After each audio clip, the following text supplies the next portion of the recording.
Salam saudaraku, selamat bertemu di program Masalah Itu Baik. Saya merindukan bahwa melalui mendengarkan kebenaran firman Tuhan di program ini, kita semua dibangun untuk boleh melihat masalah yang kita hadapi dengan cara pandang yang berbeda. Kalau selama ini kita mengeluh, marah, kecewa, dan bersungut-sungut atas masalah yang kita alami, maka melalui mendengarkan firman Tuhan di program ini kita boleh melihat bahwa masalah yang kita alami mendatangkan keuntungan bagi kehidupan kita. Kita berdoa. Tuhan Yesus, terima kasih Tuhan, saat ini kami mau mendengarkan kebenaran firman. Tuhan, hamba-Mu memohon, wahyukanlah kiranya kepada hamba-Mu apa yang Tuhan kehendaki, dan biarlah setiap orang yang mendengar kebenaran firman Tuhan ini boleh dibangun di dalam pengenalan yang lebih dalam akan rencana dan maksud Tuhan atas masalah yang kami hadapi. Hamba-Mu sendiri Tuhan, memohon ya Tuhan, biarlah aku juga dibangun di dalam pengertian yang baru akan kebenaran firman-Mu pada saat menyampaikan apa yang kami dengar pada saat ini. Dalam nama Yesus kami berdoa. Amin. Saudaraku, seringkali manusia melihat Tuhan seperti berhala. Tuhan hanya dipandang sebagai pemberi berkat, membuka solusi, dan sebagai tempat bernaung ketika diserbu oleh persoalan. Namun saudara, ketika kita belajar kebenaran firman Tuhan dengan teliti, maka kita akan menemukan bahwa Tuhan juga seringkali menjadi membawa kita dalam kondisi yang sulit.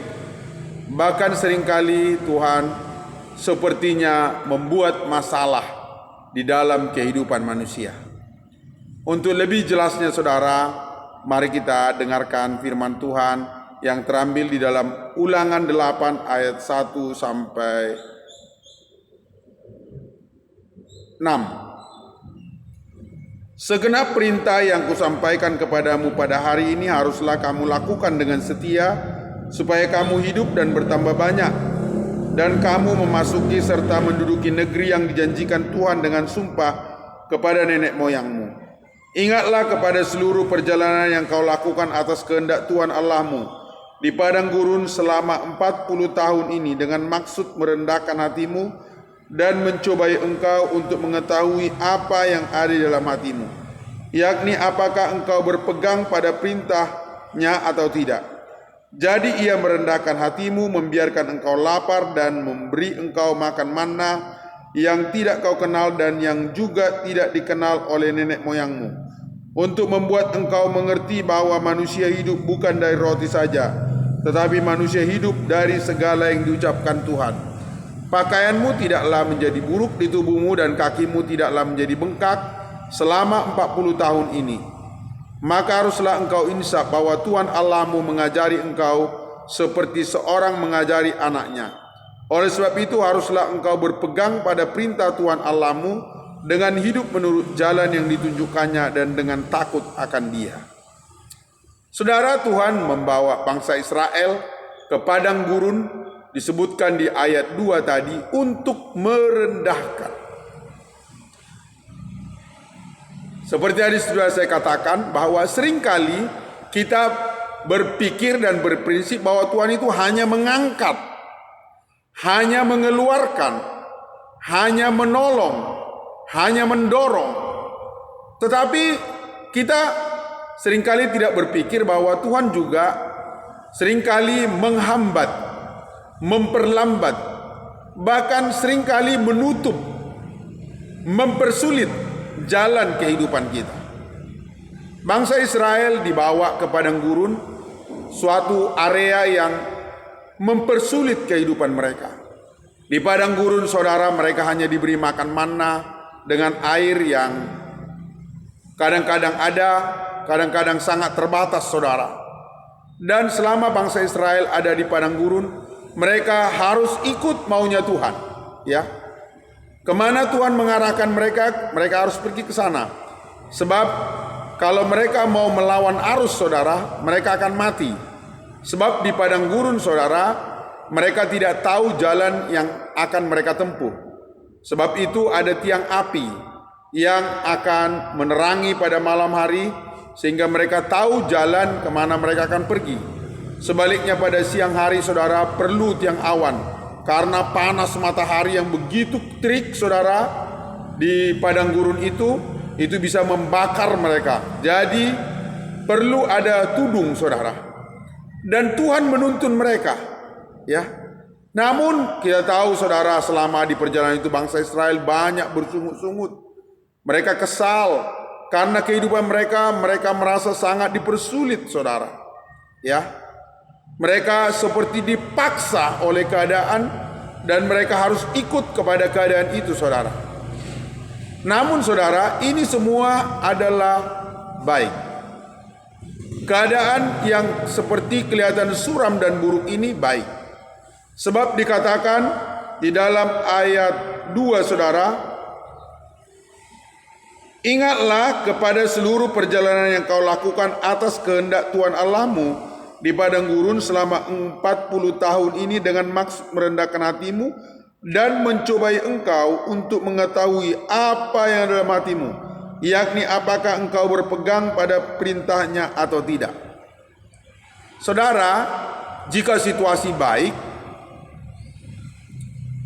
semua orang akan menjadi manusia yang tenang, senang, nyaman.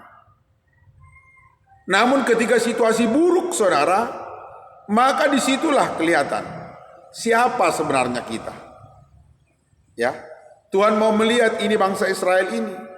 Apakah bangsa ini mau patuh kepada kehendak Tuhan, atau mereka mau berjalan melangkah menuruti kehendak mereka sendiri. Dan ini, saudara, ada suatu kesulitan, ada suatu keadaan yang sukar diperhadapkan kepada mereka. Untuk apa merendahkan? Merendahkan artinya apa, saudara? Orang yang rendah itu biasanya taat, saudara. Orang sombong, orang yang merasa diri kuat, itu sulit untuk taat. Bahkan dia ingin memerintah, dia ingin memaksakan kehendak. Kalau orang yang rendah, saudara, semalam kita sudah belajar bagaimana seorang perempuan Syropenicia, dia direndahkan, saudara, dengan keadaan bagaimana anaknya kerasukan setan, saudara. Ya, dia tidak bisa pergi kemana-mana, dia tidak bebas, saudara. Demikian juga dengan kehidupan kita, saudara. Masalah-masalah yang kita hadapi ini mungkin masalah datang dari suami, istri, anak. Itu adalah cara Tuhan untuk membentuk kita, untuk membangun kita supaya kita menjadi serupa dengan Kristus. Di dalam Matius pasal 11 ayat 29 dikatakan, saudara, bahwa Tuhan Yesus itu lemah, lembut, dan rendah hati. Untuk membentuk manusia kerendahan hati, saudara, yang rendah hati, itu harus direndahkan, saudara. Tidak bisa orang menjadi rendah hati dengan sendirinya.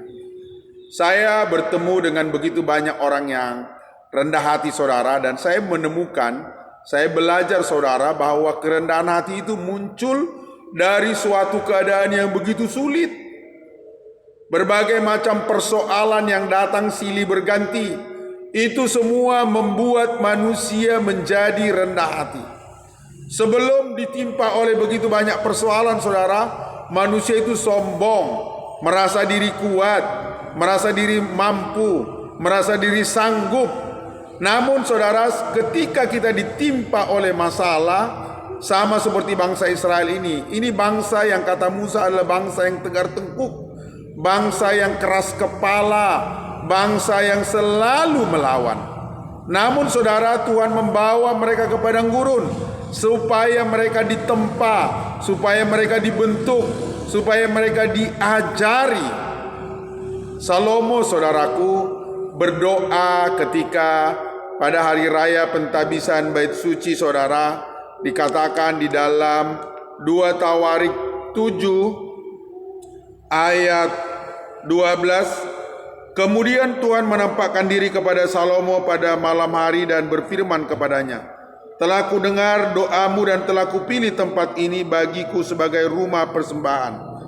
Bila mana aku menutup langit sehingga tidak ada hujan, dan bila mana aku menyuruh belalang memakan habis hasil bumi, dan bila mana aku melepaskan penyakit sampar di antara umatku, dan umatku yang atasnya namaku disebut merendahkan diri, berdoa dan mencari wajahku, lalu berbalik dari jalan-jalan yang jahat, maka aku akan mendengar dari sorga dan mengampuni dosa mereka serta memulihkan negeri mereka. Saudara, di situ dicatat saudara bahwa bila mana aku. Jadi masalah yang dihadapi oleh umat Israel itu datang dari Tuhan. Tuhan membuat itu saudara. Kenapa Tuhan membuat masalah terjadi dalam hidup orang Israel? Karena orang Israel itu suka menyimpang. Mereka suka berjalan menjauh dari apa yang Tuhan mau. Mereka suka mengerjakan apa yang sesuai dengan isi hatinya. Nah, untuk membuat mereka kembali ke jalan Tuhan, maka Tuhan menutup langit, menutup pintu berkat, mempersulit hidup mereka dengan tujuan untuk merendahkan mereka dan membuat mereka berbalik kepada Tuhan. Ini kunci utama saudara. Jadi saudaraku, penderitaan dan masalah yang kita alami adalah cara Tuhan untuk membuat kita menjadi rendah. Dalam kerendahan hatilah kita datang kepada Tuhan dan bermohon, ya Tuhan, tolonglah aku. Jika kita kuat, jika kita sanggup, mungkin orang datang kepada Tuhan. Tetapi kedatangannya kepada Tuhan adalah sekedar basa-basi saudara. Banyak orang datang ke gereja, ya sekedar. Ya, bagaimana orang lain ke gereja, ya kita ke gereja. Ini adalah hari beribadah, ya kita pergilah beribadah, seperti itu. Namun saudaraku, tanpa disadari dengan sungguh-sungguh bahwa dia datang kepada Tuhan karena mengharapkan pertolongan Tuhan. Saat kita dikepung oleh berbagai macam persoalan, disitulah jiwa kita tumpah kepada Tuhan. Disitulah kita mau menurut apa maunya Tuhan, apa yang Tuhan kehendaki.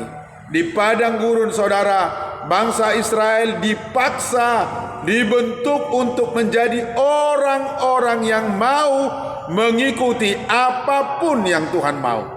Mereka tidak bisa melawan saudara. Apa yang Tuhan mau, mereka harus kerjakan. Dikatakan Tuhan harus makan manna, mereka harus makan manna.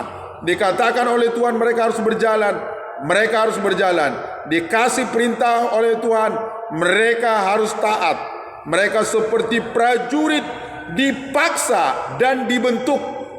Dan kita nanti melihat saudara, pada waktu Yosua memimpin bangsa Israel masuk ke tanah Kanaan, orang-orang yang dibentuk ini menjadi tentara yang kuat, tentara yang patuh, tentara yang mengerjakan apa yang Tuhan mau. Saudaraku, itu juga yang sedang terjadi dalam hidup kita. Sekiranya saudara dalam pelayanan menghadapi begitu banyak tekanan, sekiranya dalam rumah tangga saudara banyak persoalan, sekiranya dalam bisnis, dalam pekerjaan banyak masalah, Tuhan mau membentuk kita supaya kita menjadi orang yang patuh kepada Tuhan. Bukan keinginan kita, bukan kehendak kita, tetapi bagaimana supaya kehendak Tuhan terlaksana dalam hidup kita. Karena itu saudara, saya dorong saudara, syukuri setiap masalah yang kita hadapi.